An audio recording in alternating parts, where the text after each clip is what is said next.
Alright, if here is well, I'll just start off with this. This is a Bradsford 100 phonograph. That's what it looks like shut, from about 1957 or so.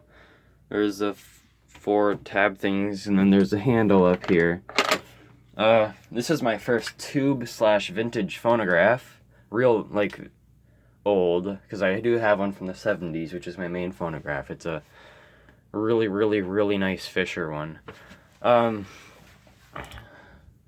really get any information on this, but 1957 is a guess, just because of the style.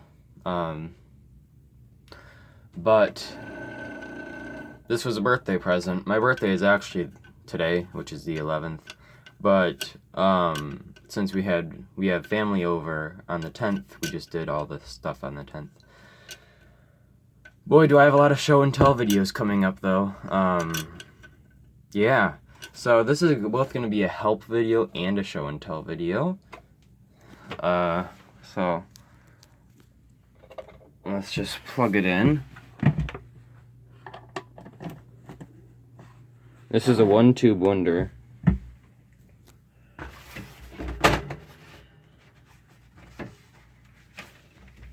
Okay, I'm not handling this right, but whatever. This is in my pile of records that I don't really like. I think that are more for testing. This is Michael Jackson, Wet Willie, Weekend. So, very good, we have that neutral. So the motor is now in neutral. Move it down to 33. We got our 33 needle out.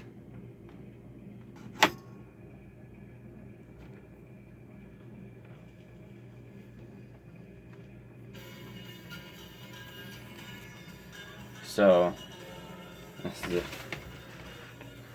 disco single.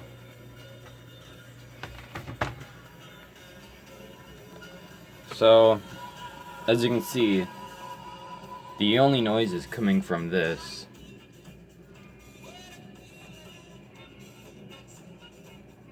Even with the tube warmed up.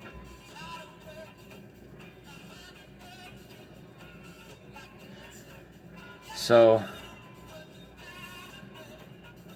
I'll tell you what I've done with this. So, I found out that, like, the speaker transformer is bad, and then I bypassed it. The tube is good. I tested that. I bypassed it and nothing happened. The tube is good, and I don't have a replacement for it. It's like 25EH5. One of the resistors looks kind of burnt, but that goes to the motor, which is working just fine. It does have one of those crappy white Japanese capacitors. But you should at least get something out of it if it was that. So, oh, I actually thought of something. Maybe, this sense speaker transformer, like, creates more power, I think it is what it does, that I should, get a new speaker inside there instead of the old one, or something. I don't know.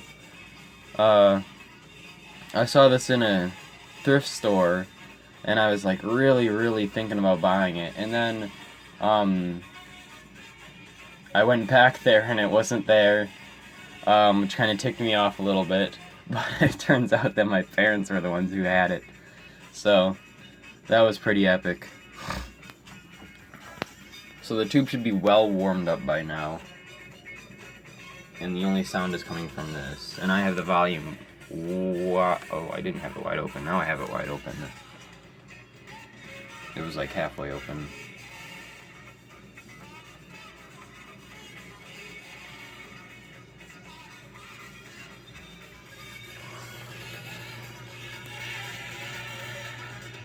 Bradsford 100.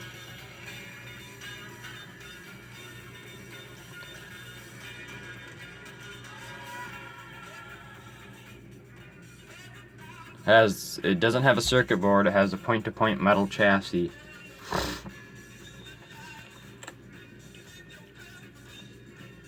I took my multimeter throughout the entire thing and like couldn't find any problems. The needle is good too. See, look at how big that is. Still on there. And both sides are big, both the 78 side and the micro groove side. So my reasoning for getting this record player is not to play micro groove records.